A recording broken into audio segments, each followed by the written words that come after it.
So welcome to the audience. Maybe there are a few also that have been here last week. Yeah, we continue, as Sophie said, with the more practical part of our webinar. Let's see whether I can control it. So far not. Franziska, can you maybe try? Because I'm on any desk now, but maybe I don't know whether it was me or. Okay, so I would like first to give an overview about what we want to do today. We have two main topics. There's the neurofeedback, and the second is the interaction BCI topic. So we will look at what is neurofeedback for the first part, what is the reasoning of neurofeedback therapy. I mean, therapy is the most used way, let's say, to help patients. Then we will look at neurofeedback therapy applications and also check what is the general methodology of neurofeedback therapy. And then there will be a demo, a neurofeedback BCI demo of Franzi. And before we switch to the interaction BCI part, where I first will say what is the motivation for interaction BCIs, I will introduce the general methodology.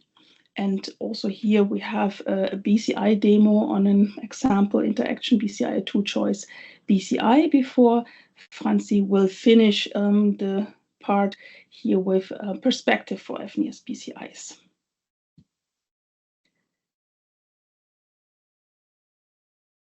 Yeah, so this is a slide you know from the last session here. We showed what kind of application possibilities do exist, not only for fNIRS, but also for other BCI technologies. And we today want to particularly look at the neurofeedback training and therapy and the interaction BCIs. I still cannot control it. Maybe it's a little bit delayed. What is neurofeedback? So neurofeedback is the following situation. We measure brain activity. Here is from an fMRI scanner. And the brain activation is not only measured, but also immediately analyzed. And then you visualize, or in any other form, you present this activity to a participant, to the participant that has been measured. And this enables the participant to monitor the ongoing brain activity and also then to analyze it, to analyze it and then to change it in a desired direction. Next slide. What is the reasoning for neurofeedback therapy? So we know that the origin of any mental health and mental and physical functioning is the brain. That means any function is accompanied by brain activation in structures that are associated with this specific function. And we also know from many research studies that we have altered brain activation in disease. So we know that the brain is plastic, let's say, and plasticity is good when you, for example, had a stroke and so on, but it can also be disadvantages in a way that our brain changes because of maybe not so good experiences and so on. So for example, in anxiety and so on. So we have a changed brain activation situation. And theoretically, we can influence by changing brain activation, change human functioning. There's only one problem, and this is that our neuroactivation is not accessible to our consciousness. So here comes neurofeedback into the play, because it enables us to monitor and modulate the brain activation, and this hopefully results in desired behavior changes. You could call this neurotherapy in analogy to physiotherapy, for example. And this brings along many application possibilities in treating neurological and psychiatric disorders.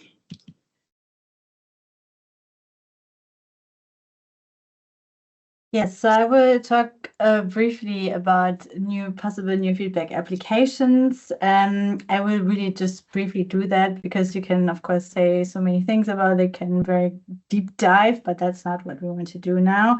So if you want to have a bit more information, you can just go and check this paper. So I will also structure that in the way that we have done in this paper. And I think the main part always is because we have this very close relationship between fNIRS and fMRI, and fMRI neurofeedback exists already for quite some time. It makes sense to just go into the neurofeedback fMRI literature and take a look on what they were doing and whether it's we can just translate it basically to fNIRS. Because we know fMRI is a big clumsy scanner and not everyone can go into the scanner, especially when we talk about patients. And so, of course, fMRI also has a lot of advantages, but for neurofeedback and BCI applications, fNIRS seems a bit more practical. So it's portable, it's more cost effective, and of course, patient friendly, which is all good for neurofeedback applications. And so, but we can definitely take a look, as I already said, into the fMRI protocols that already exist. And of course, it requires some understanding between the link of the fMRI board signal, which is typically used in neurofeedback to upregulate. So if you want to train a specific brain area, usually the idea is to upregulate the fMRI board signal. And of course, this means a bit different things for us for HBO and HBR, even though it's both basically upregulation. HBO is a signal that increases, and HBR is a signal that decreases. So this sounds simple, but if you're not too familiar with fNIRS, then this must be definitely made clear. And of course, the region of interest is a very critical factor if you want to translate it. So imagine that there is a fMRI neurofeedback training that targets the amygdala, for instance. Then this is maybe not the best choice to go to fNIRS because we just simply cannot capture fNIRS amygdala activity. So there are also a lot of fMRI studies that target superficial or cortical brain areas. So it is typically possible, but just to keep in mind, not everything is translatable from fMRI neurofeedback. And something that is very interesting and always should be something if you really plan a big study and write a grant for that. It's also a nice idea always to have like a hybrid approach. So last time I already mentioned that it's always good to have something like a validation study. So whether you can really target a specific brain area with fNIRS. So that's something you can do, but you can also define basically with fMRI the target regions for a specific task or disease. And then you can just go over to fNIRS and make a repeated and more accessible training. And then we just defined some networks basically that are often used. So in fMRI and every now and then also already with fNIRS, and that's of course one big part is the prefrontal regions, especially the IFG and the DLPFC. So you can do some neurofeedback training for cognitive control and emotion regulation, and several diseases like ADHD or patients with depression or suffering from anxiety.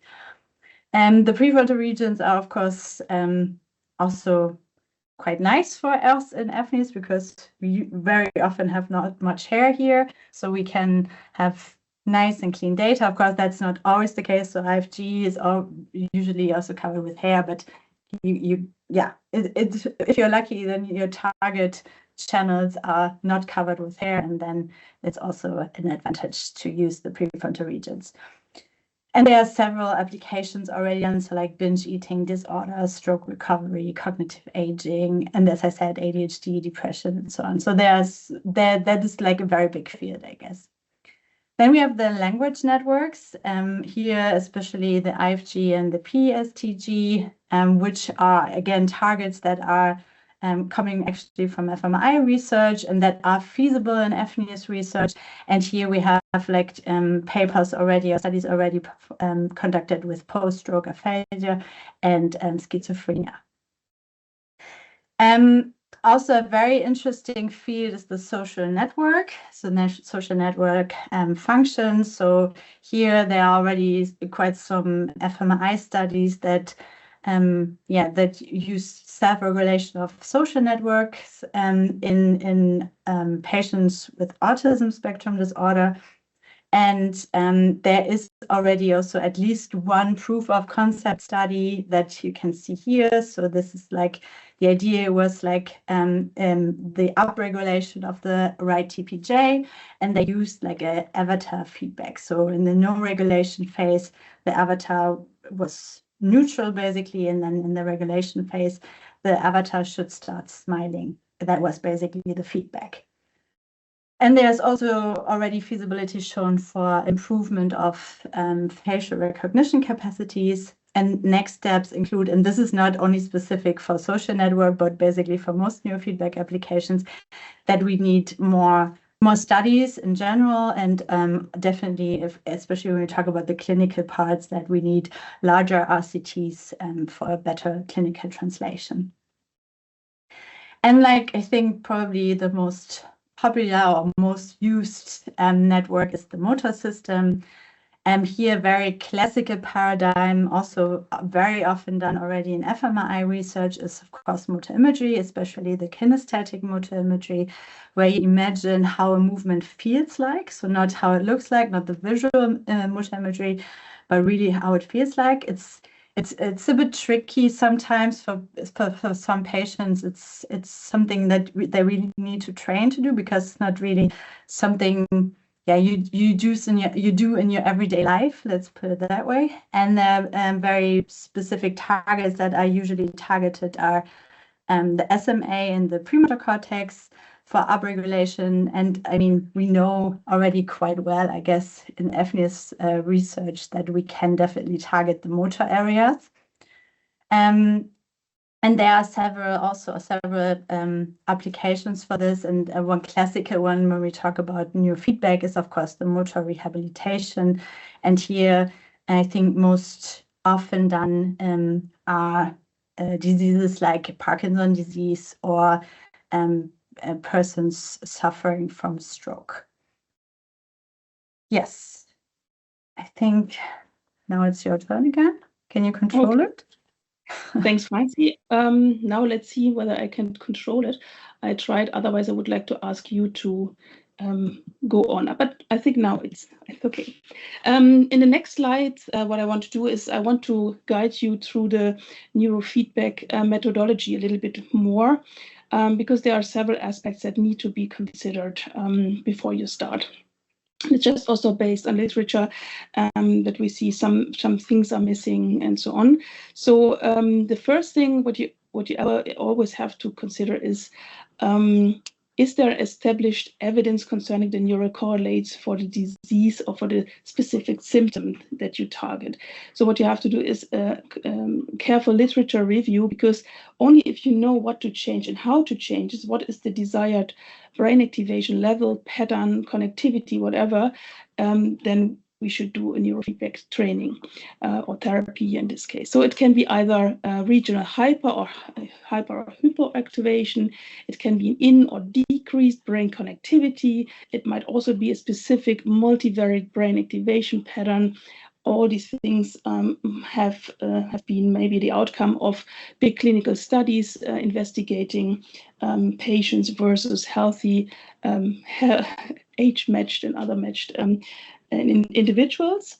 If these neural correlates are not there yet, not established, then you have to run the study yourself or to wait, let's say. But definitely, we know that this sounds trivial, but as said, has not always been the case. So if we have that, if we have a nice neural correlate that we want to work on, then the question is, and Franzi already pointed to that, is it targetable by fNIRS? So here I've also put in here the fNIRS coverage mask that I showed last time already.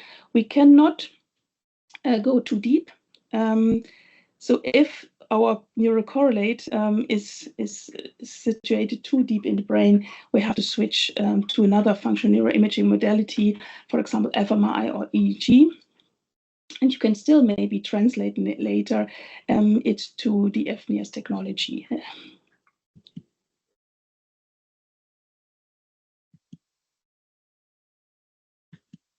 Okay, so next question would be, what fNIRS technique is necessary? I mean, there are different kinds of neurocorrelates. So for example, if you would have a more fine-grained difference in the brain activation, let's say spatially, then you might need higher density fNIRS or even high density diffuse optical image tomography, or the conventional fNIRS might be sufficient. There might be also a difference in when you go with continuous wave or time-resolved fNIRS, etc. All these different types that do exist. So you go for those or this technique which is most promising. And then one big problem is how to define the fNIRS target region or the activation pattern and so on, because we don't have anatomical information from fNIRS itself. An fMRI scan or MRI scan is not always or very rarely available, let's say. So we either have to go to an atlas-based approach. So that means you might use an anatomical or functional atlas that helps you placing your optodes correctly, and then focus on specific optode or specific channels.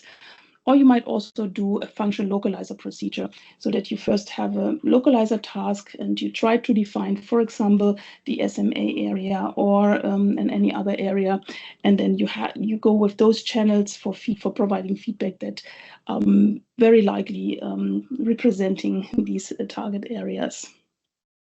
And then you might also look into the literature, whether there are established paradigms or procedures that I can hook on, let's say. So especially the experimental paradigm for neurofeedback studies. Also, you can see how people did real-time pre-processing. We know already from Franzi that there are specificities here to consider. And also the analysis is not as easy as in a post-processing run. Yeah, if we don't have these available, there's already much available, also open source, but if not, then you have to adopt an existing one or to develop your own ones, and of course, before test these developments. Then a question that I ask a lot always is, so how many sessions should we have? How many trials should we have? How many runs should we have for a specific neurofeedback training? And the answer is, we don't know. We need much more research to be able to answer that question at all. But it's more or less that you try to do as much as possible. What we know already that we need very often several sessions, that one session in most cases is not sufficient. Just also we know we have a very slow signal. The number of trials is limited. So I think the more the better. And I would say fNIRS is here especially good because in theory you could take the fNIRS system at home. Maybe in the future people get this from the health insurance as a loan system for a couple of months even. So people can really do extensive trainings. And I think this is really good and promising.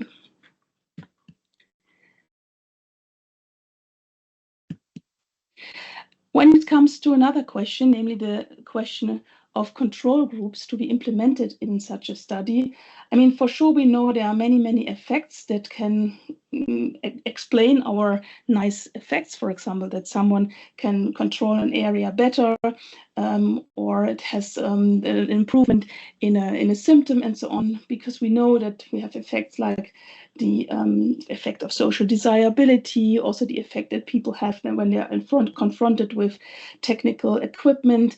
They might think, okay, this is such an expensive equipment, so it must have a positive effect. And then already the mood is indicated as better than before. So we have to rule out all these confounding factors. And for this, we need a suited control group. So there is a paper out that I contributed to. We called it control freaks, because we figured out it's really amazing how much you have to control in order to be really able to say it's really the neurofeedback that makes here the difference. And this is what I also wanted to show with the little overview on the next slide.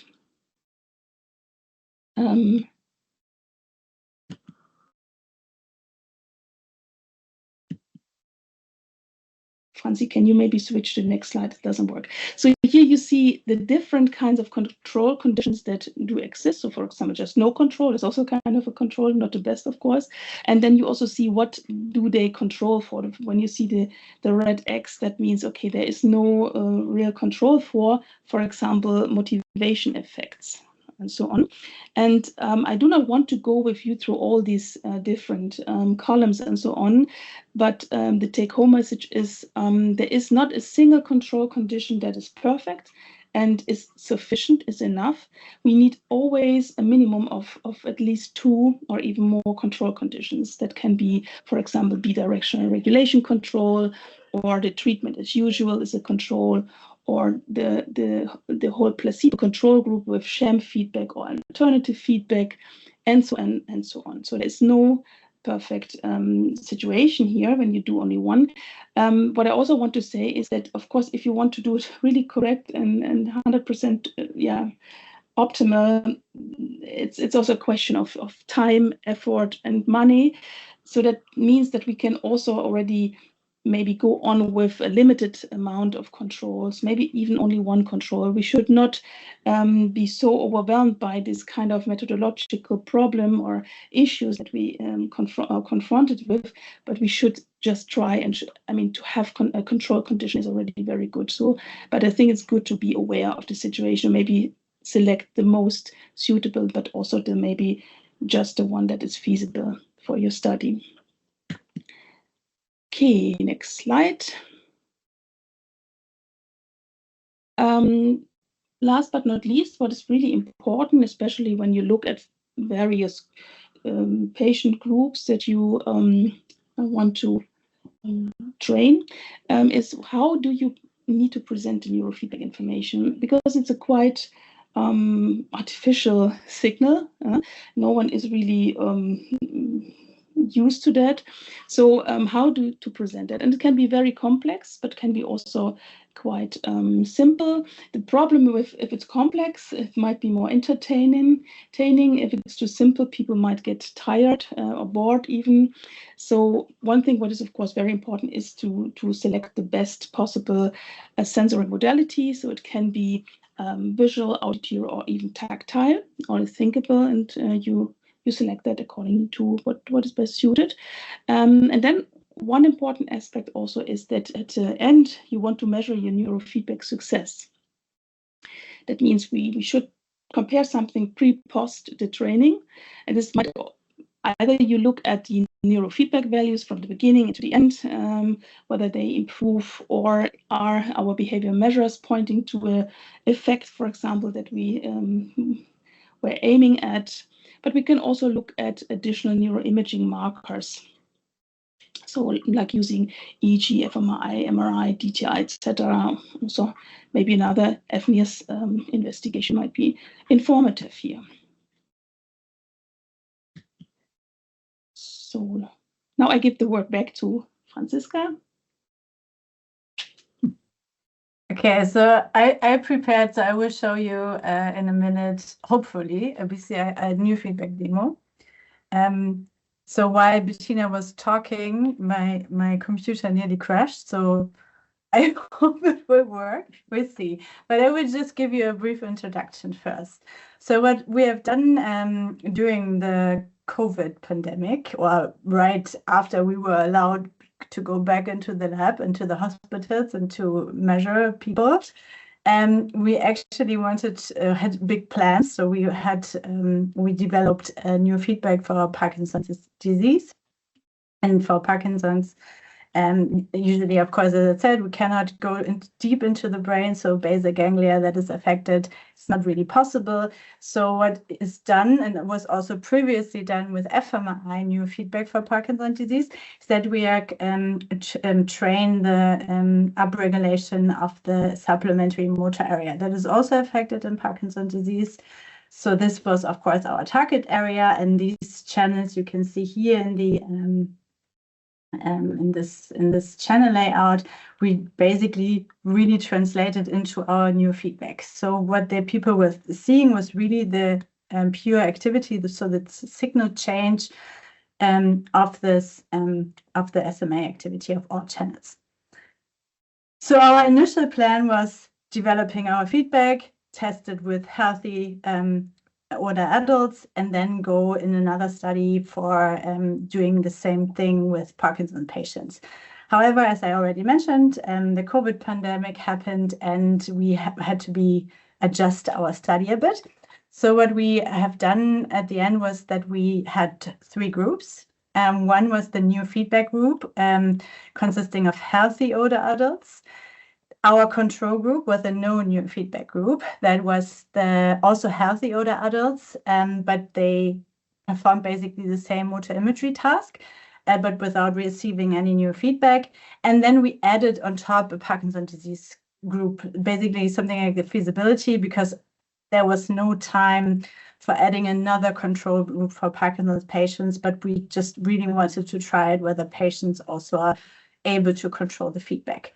So in each of these groups, we had 19 subjects, and what we used as a feedback signal was the deoxygenated hemoglobin concentration changes. And here you can see our trial structure and how the feedback and our stimuli looked like, basically. So we had different conditions here. The main condition was here in the bottom, the motor imagery part, where the patients or participants were instructed to perform kinesthetic motor imagery of a self-selected whole body movement. So this task phase was indicated here by the small mannequin on these 2 sides, where they should perform kinesthetic motor imagery, and then, of course, the rest phase. And when they received, in addition, neurofeedback, then we added these polygons on top, so representing the channels and the task strength or the signal strength of the channels.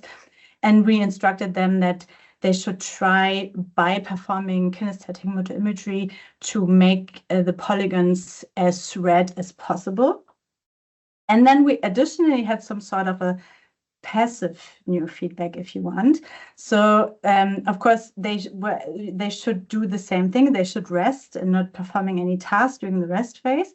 But we still showed them the signal, and that means that the instruction was kind of like, the more you rest, the more the polygons should turn white again. Yes, we had 4 sessions, and in each session we had, of course, the motor imagery localizer and the motor imagery neurofeedback, and of course had a pre and post measurements that we compared at the end. And in addition, in the very first session, we had motor execution neurofeedback. That was really basically the same thing, but instead of performing motor imagery, they had to perform finger tapping, left hand, right hand, as indicated by the hand here. And we added this to give them, to show them that the feedback really works, because for motor imagery, as I mentioned earlier, it's tough sometimes. So they're trying, of course, but sometimes they are not initially very good in it. So that can be easily frustrating. But if you tap your fingers and you really see the output, and if you then see that the feedback, that you can dye the polygons with finger tapping, then it's like having some sort of trust into the neurofeedback. In addition, we could also show them things like the hemodynamic delay, which is, of course, very often a problem for some people to understand the neurofeedback and so on. So we put that on top, but only in the very first session. And yes, so I will now try to do this. so this is the rest phase. It's not a good idea that I'm talking actually, but now you can see. So usually we have this is the phase. Maybe it's not working properly because I'm talking all the time, and but usually you see like it's for the motor execution part. You see like activation. Now it comes the rest part. So of course, usually participants are not talking. So now of course we see also some activation going on there. But usually now the instruction would be to keep it as wide as possible during the rest phase. And then again, if you start tapping again, then you should increase it now. So yeah, everything is a bit messed up now, but you see the point. And this is, of course, only the motor execution feedback. So this is not the motor imagery feedback, but it's a bit easier, especially when I'm talking. So now again, the rest phase, and the phases are quite short at the moment. So usually they're, especially the finger tapping or the new feedback phase for the task is a bit longer. Now I'm talking again and moving my head. So usually now it should go down, and then again the task phase starts, and then we increase. So obviously it works also kind of where I'm talking. So this is quite nice. But yeah, you get the point. So this is the motor execution. For motor imagery, you need more, of course, more concentration. So I'm not good in doing motor imagery while talking, but also not, while having a presentation. So Bettina is a bit better in that. So she has a lot of experience in doing that, doing any presentations, but you get the point. So this is just like how it works.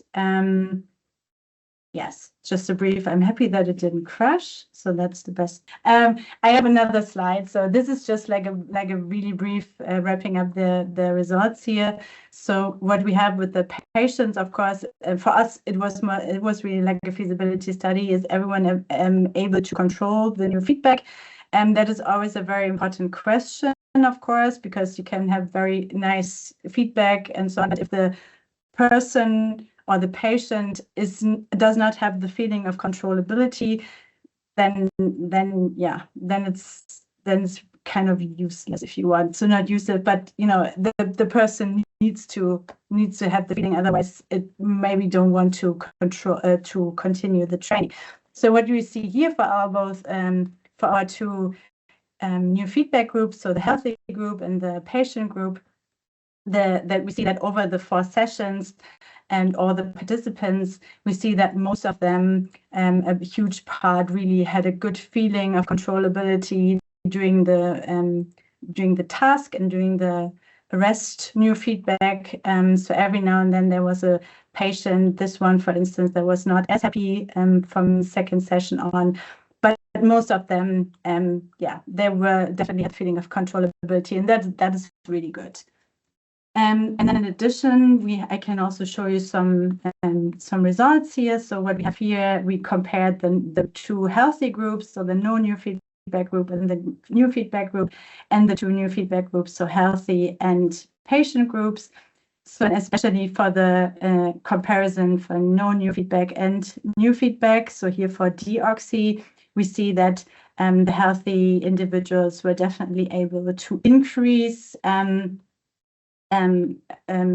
their activity, the brain activity, especially during the neurofeedback sessions, which was not so the case for the no neurofeedback group. And here we also see that this is much lower for the patient group, but I mean, that's also not so surprising because the SMA is also not working properly. So, but they still were able to increase their activity, and maybe they need some more training, or we had to adjust a bit of our feedback. But overall, they also, especially our patients, told us that they were quite happy with the feedback and that they were able to control it and that they had some trust in the system, which was most important for us to know at the end. Okay, so now Bettina, sorry. Okay, thanks, Franzi. Can you hear me again? Yes? Yeah, we hear you. Great. One point that came into my mind while listening to Franzi was also one point I missed in my list of methodological aspects to consider. What I would really recommend also is a documentation of the neurofeedback strategy, of the successful neurofeedback strategies that participants, patients come up with, because this is a really nice possibility to learn how to control certain brain regions that we normally don't have, and maybe we can even transfer these strategies to other people that do not have to undergo a neurofeedback training and so on. So just this is a very valuable source of information. I just wanted to add this. Now we come to the interaction BCIs. And shortly, I would like to start with the motivation for that. So we know that, we need the functional integrity of our neuromuscular system in order to interact with the outside world. And there are classical diseases like the locked-in syndrome, for example, where people are unable to naturally interact with the environment. And at the same time, they are fully conscious and awake. And this is a very fateful situation. And it's clear that it's highly important to provide these patients with a motor-independent communication alternative. And this is where BCIs can play a crucial role by replacing the lost motor functions and using voluntarily evoked brain activation.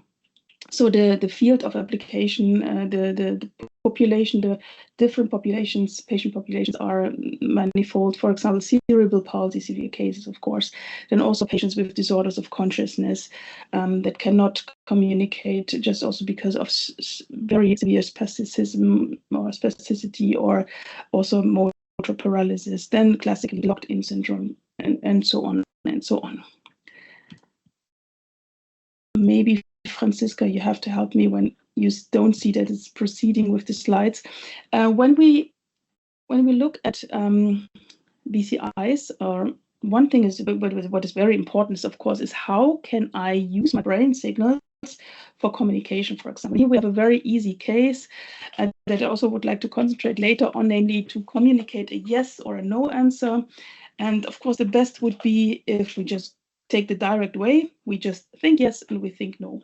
For sure, the brain activation is different, but is fNIRS or is any other neuroimaging, electrophysiological technique good enough at the moment to disentangle this tiny little difference in brain activation? And so far with fNIRS, I haven't been able to do that, and no one else. So therefore, we have to kind of go another way. We take the indirect way, and that means we build on a lot of knowledge that has been gained from neuroscience research, especially in the world of mental imagery, cognitive tasks, and so on. So we know that different cognitive tasks can evoke quite different brain activation patterns. And by asking people to evoke these different patterns, we can use a code. For example, for the answer yes, we might ask a subject to do motor imagery, for example, to move the hand. And for no, for communicating no, a subject might just recite a poem that this patient knows by heart, and so on. Because these both brain activation patterns are so different that you even see it with the naked eye. I will show it in a minute. Then, of course, we are quite able to use this and to differentiate a yes and a no answer, even on a single trial level. So what else? So this is basically what I want to show now here. This is a short video, maybe you can start it, Franzi, to show different hemodynamic brain activation patterns, and this is what we use with fNIRS for 3 different mental tasks. So just click on the black part there. It takes a couple of seconds until something changes. I did. It's not starting. Before we tried it and it worked. Okay, so maybe you can just believe me that these 3 tasks evoke different brain activation patterns when we look across the whole cortex, right and left hemisphere. I mean, for sure, inner speech might result in a more left lateralized activation, mental calculation has a lot of activity in the parietal cortex, motor imagery in the more frontal and parietal region. So you can believe me, there are different spatial patterns, and this is quite easily to depict also with fNIRS. I go now to the next slide. We see another possibility to encode information. So first was spatial encoding. So you need information, spatially different information in the fNIRS signals. But you can also look at temporal signal features of fNIRS. And the nice thing is that fNIRS, as shown last week already, has a high single trial reliability. We can basically see when the signal quality is good, how long a subject is doing a task, when the subject is starting, when the subject is finishing. And this you can exploit for different encoding schemes. So for example, here you see when you vary the task duration, like here 10, 20, and 30 seconds, you would get a differently long a response, and the same when you vary systematically the task onset or also offset. So this, of course, you can use with multi-filter correlations or different GLMs and so on to basically decipher what time frame the subject was performing a task, and by that is we can encode and decode different information. A third option that we also have explored in our lab is the magnitudinal signal features, to use these. I have to say this is the hardest, because here you try to encode a yes or no or more answer options with the amplitude of your signal. And on a single trial level, this is hard. It has been shown that when you average across several trials, you will be able to reach different brain activation levels. But for BCI approach, this is really hard. But we always put it there as for the sake of completeness. So on the next slide, you see a summary of the different information encoding techniques, namely spatial, temporal, and magnitudinal. And recently, when writing our recent book chapter, we came up with the idea, why not also to use connectivity as a measure? It has not been done. We checked the literature, at least not with fNIRS or fMRI, but this might also be a good option to differentiate the signals of two imagery tasks, for example. So you use the different connectivity measures for that. Okay, so when we go to the next slide, I would like to introduce to you a BCI application that we have used in our lab, and it's based on the fact that in many studies, quite long encoding times were used. So that means people were asked to 20 or 30 seconds imagine something, and then with the resting periods before and after, you know that this is quite a long phase in order to encode something. I mean, efficiency is a big aspect in hemodynamic BCIs, because you have the sluggishness of our signal, both true for fNIRS and fMRI, of course. And so we thought, okay, how fast can we be? And here we just took 2 seconds encoding time, which is just really a very short moment of imagining something, to be able to encode an answer yes and no. And on the next slide, I would like to introduce you to the methodology. So you see here, this is one answer run, and I have to start immediately with the point that, just that you know, to be fair, for answering one question, people had to redo still the trial 10 times. I mean, this was not because we needed actually these 10 trials in every subject, but it was just we had to start with something. So we decided, let's take 10 trials per question, and then later also figure out what is the single trial accuracy. But online, we just used more or less the average of these 10 trials to decipher a yes or a no answer. This is maybe a little bit in conflict with what I said, that fNIRS has a high single trial reliability, but still it has. But we also know that people are not the same, and the data quality can be different across different individuals, just also because of physical features that we might differ in, and so on. So therefore, we start with the 10 trials and wanted to see how far can we go.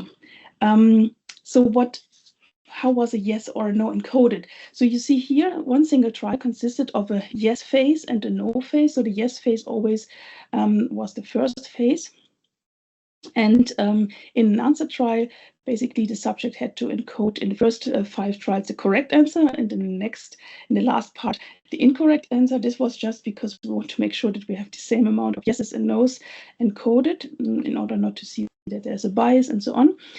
But you see, for answering for giving one answer, basically the first phase would be sufficient, namely composed of a yes and a no phase. And you see also what is the expected answer when looking in a certain region of interest for a yes answer and for a no answer. You see clearly that for a yes answer, you had to do the task earlier than for the no answer. And this typically results in this shift of the answer. And this is what we detect. So this is a typical temporal encoding scheme, what we did. And now in the next slide, I would like to spend a few words more on how we also try to improve a little bit the intuitiveness of such an approach. So it is a bit strange maybe to say yes by singing something in your head and no by using a calculation task, whatever. So we tried here with this temporal paradigm to say, look, we cannot decipher anyway whether someone is drawing a check mark and say, yes, it's true, versus crossing something out and saying, that's not true. But we instructed people to say, okay, when you encode yes, then do something which is semantically connected to yes response, which is drawing a check mark or saying internally, yes, that's true, and the opposite for no, namely crossing something out and saying, no, that's not true. By the way, doing this, people were instructed to do this at the same time. It's a combined motor speech mental imagery paradigm. And we use that because it doesn't matter so much what the subject is doing, and whether it's exactly a specific task. By combining tasks, we increase the likelihood of activating as much as possible cortex, and we hopefully then find also a nice area with our octave setup, which covers an area which is very active while doing these two tasks in combination. And you see here also the group results of our subjects in the study. You see nice consistency of HBO and HBR, where we see better results for HBR. We have this very often in our lab, that we see better results for HBR. I just want to motivate people to use that. You see here the nice map that is quite expected when you do this task. A lot of motor cortex and also a little bit, especially for HBR, you see also language areas as Wernicke and so on. The setup was also maybe not optimal for the language task, but this is always a little bit a problem when you have only limited amount of optodes available. This is anyway a big trade-off. You do not want to have many optodes because this decreases the comfort and applicability maybe, but on the other hand, you would like to cover as much as possible cortex. It's not always possible. When we go to the next slide, you can have a look at the results. As said, online we only had the whole run accuracy. And the first thing what you see is that in 50% of the participants, we had a perfect decoding accuracy on a run basis. And you see also in the vast majority of our subjects, we got nice results. There's only one subject, we have to say, simply didn't work at all, our subject 1. And you see nicely that also when post-hocly, offline, looking at the single trial decoding accuracy, you see also, first of all, it corresponds nicely with the group means, with the run mean accuracy. And you also see that also here we can get quite high single trial accuracy. And again, I mean, this points again to the fact that people are different, and one or the other person might need more repetitions of a communication trial, and so on. So maybe then I switch to the last figure here. What I want to show, maybe if we still have time, is also, oh, can you go forward? Yeah, what I also just wanted to say, that of course neurofeedback we need for yeah, using the plasticity of the brain and restore normal brain activation, but you can also use it to actually train a good signal. And this is what we're also currently doing in a paradigm, or in an application developed by one of my PhD students, Danielle Evenbley. She has developed for our kids that we want to investigate and gamified fNIRS-based BCI neurofeedback interface, and we hope by that to increase the engagement. It was just, as I said already, kids are very, very picky, so if they feel bored, then it's really tough. So we really thought of something hopefully nice for them, where they also have ways they can select the animal, they can select the environment, and so on. I can maybe also later show it to you.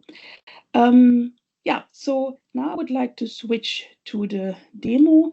You have seen that I also have now the device installed.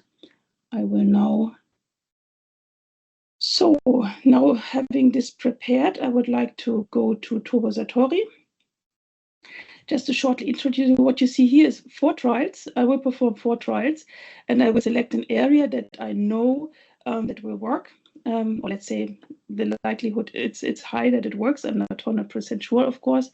But this is also nice. This is information from a separate session when I used the cap before. So I now have even done just orienting myself on my eyebrows to put the cap, and we will see how nice it is that it fits across sessions of fNIRS.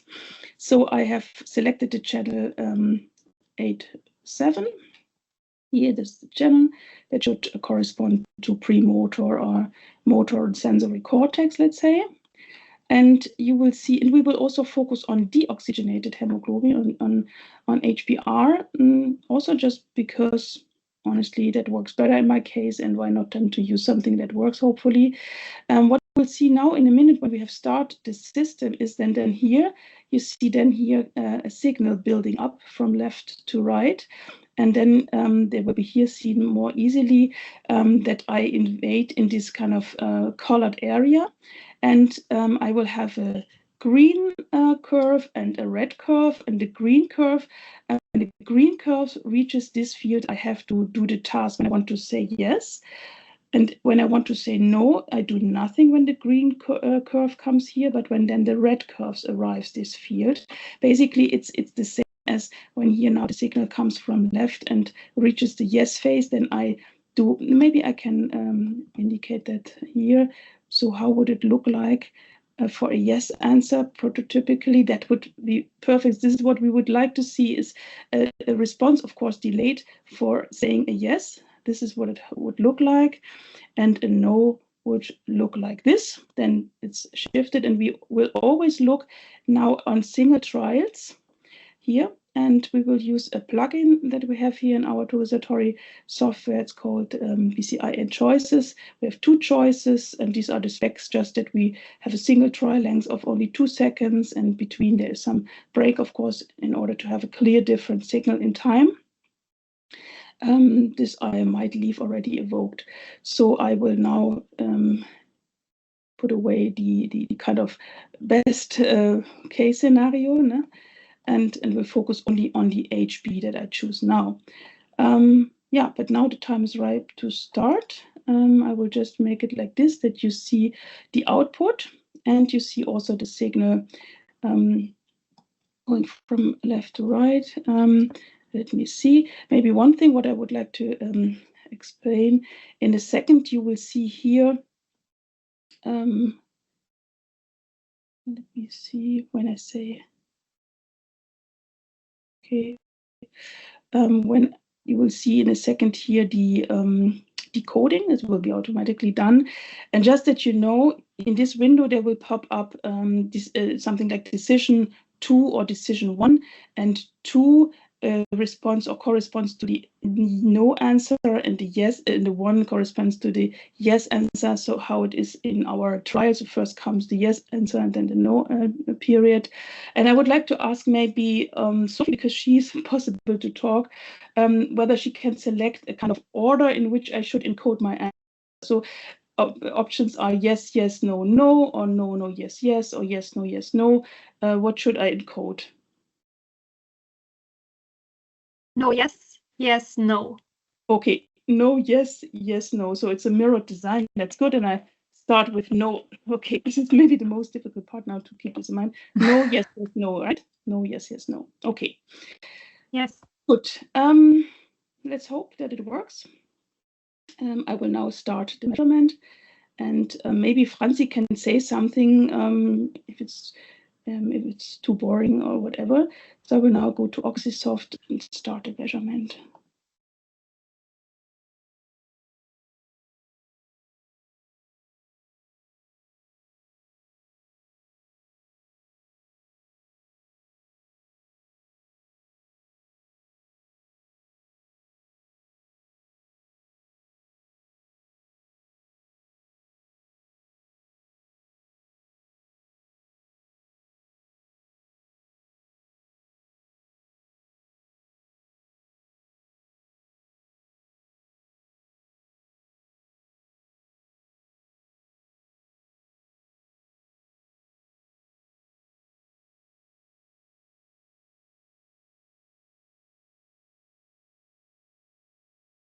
Okay, Bettina just selected a channel on the left hemisphere here. And then remember what Sophie has picked for the answers. So nothing came in here yet because it needs some time to evaluate the answers basically. So as soon as this software is done, then you will see here now coming in like a decoding answer from the system, which happened now. So now it was decoded as a no. So remember, 2 was a no. And again, we see it's just a reminder, we are not looking into oxygenated hemoglobin concentration changes, but in deoxy. So that's why you were looking into expecting a decrease in the signal for either yes or no.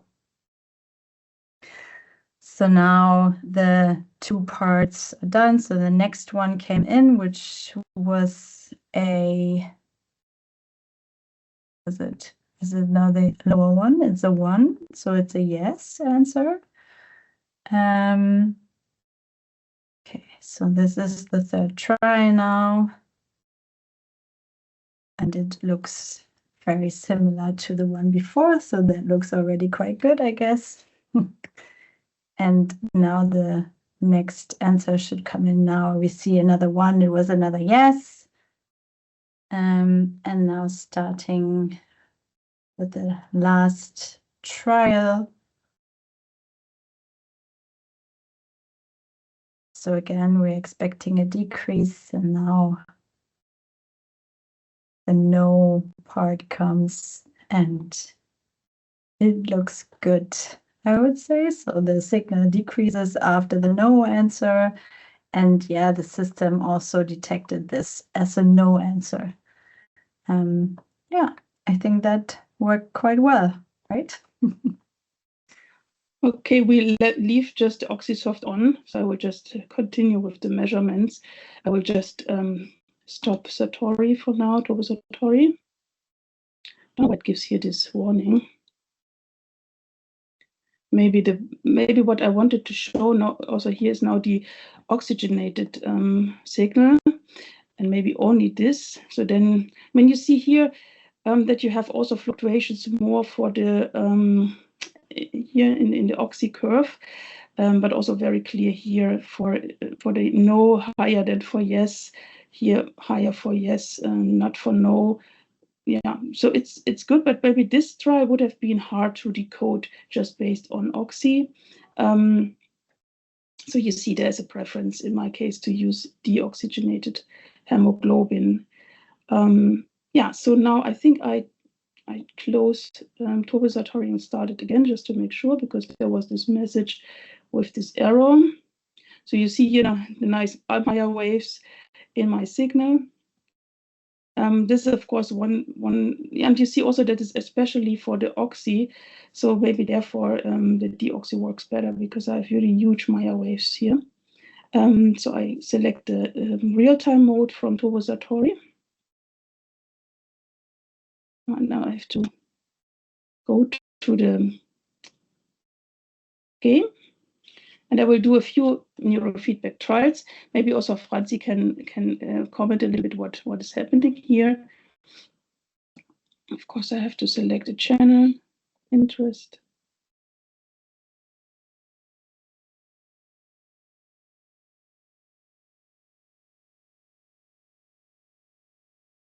Okay. Just have to start now.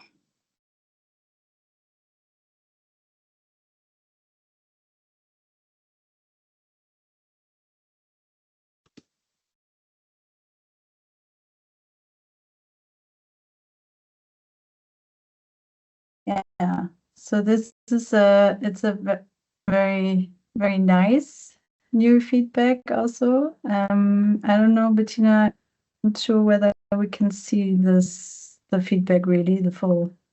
I think it will come. Do you see PsychoPy, the game? Yeah, I think something is missing, but yeah, it's fine. So now, so Bettina can choose between different animals. So she selected a horse here that is running, and now that's I think it's a rest phase, and now the motor imagery or the feedback phases or the task phases indicated by the green line. Now again a short rest phase. And then now, based on the performance of her task phase, that was basically the feedback. So the horse was jumping, and depending on how good her performance or signal was, based on the real-time GLM, single trial real-time GLM, the horse was jumping and was selecting a number of coins.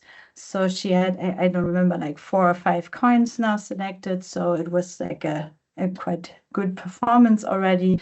Now again, so you can see also the counter on the right. So I think overall now she selected 8 coins, when I see that correctly.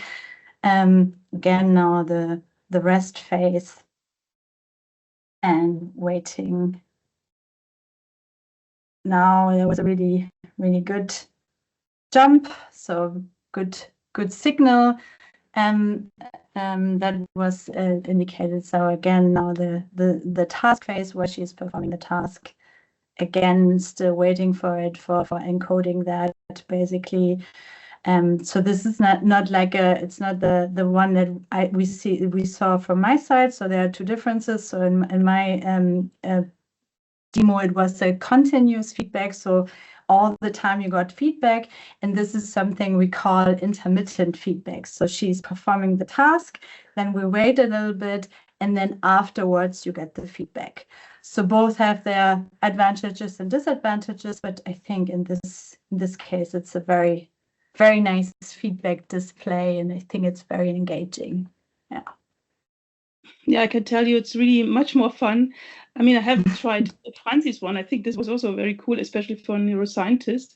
But this is really fun, and you really have the feeling like that you have a game.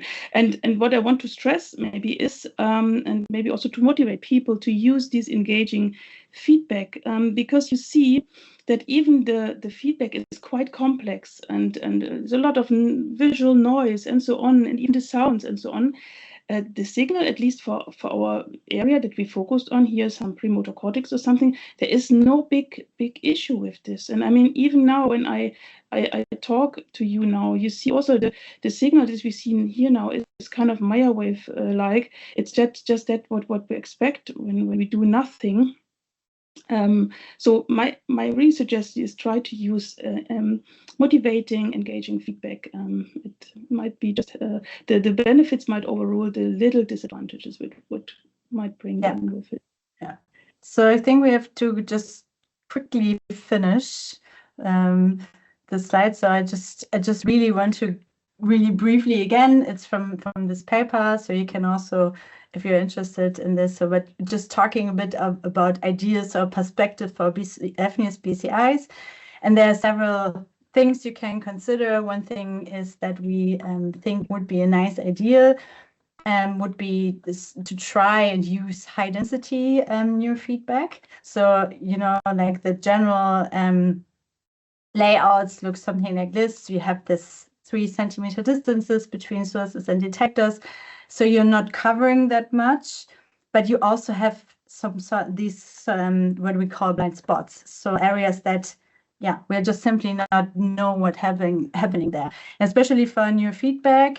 But also for BCI, of course, we want the most activated area, and that could be actually for some persons in these blind spots. So how you can improve that, of course, is just adding more and more channels and make it more denser. And this is something we can definitely try with high density approaches. So that would be very interesting. As far as I know, there's nothing done yet. So that would be very cool. And could really improve our systems. And then, of course, something that is really nice, and of course, something in the future would be if, of course, our main interest is for a neurofeedback or BCI application, that we can also use that at home, right? So that they don't have to go into the clinics or to the therapist or whatever. So really can do regular training at home. And this, of course, only works if we have something like a smartphone-based thing. And of course, even cooler or nicer if we have something that might be AI supported, that could be the BCI itself, but also like just reminders or just, you know, adding context factors to improve the feedback. And that would be very cool. And I think that's very nice that Artinis already has some first steps. So I was waiting for something like that for quite some time, that there's a mobile app already available, because that's the most tricky part. So of course we can put our neurofeedback on a smartphone, but it's not as easy to have an acquisition software on the smartphone. So this is something that really has to come from the manufacturer itself. Then I stressed that several times already, using fMRI, so for validating purposes, of course, but also that I mentioned today for the hybrid versions, that you can define your targets and really improve your neurofeedback or BCI with using fMRI. That's also something you should also especially take into account if you're not really sure if you can target a proper area, or whether it's very important that this is personalized areas, for instance. Another approach that's also very interesting and also comes a bit together with the fMRI-fNIRS combination is so-called fingerprinted neurofeedback. And this is an idea that you can use actually or indirectly train deeper brain areas with fNIRS, which is, of course, we know it's not directly possible because the light can penetrate that deep. But using a so-called fingerprinted approach, you could indirectly train deeper brain areas. So there are already there's some initial work with EEG, but I would say that fNIRS is probably even a better idea, because the similarity between the bold signal and the fNIRS signals is much higher as between EEG and fMRI. So there are some initial papers about fNIRS fingerprinting ideas, but yeah, nothing really about neurofeedback. That would be also quite cool. And another thing is the fNIRS hyperfeedback. So there are some ideas about, you know, hyperscanning is already something that is done. And there's some initial work on really doing hyperfeedback, like performing fNIRS neurofeedback with 2 persons together. So they train together certain brain areas, or try to synchronize, basically. Yeah, that was really brief. As I said, so if you have asked questions or if you're interested in one of these topics, so I think Bettina and I would be totally into that. We're very interested in doing something like that. And yeah, let's go to the questions if we have some time left.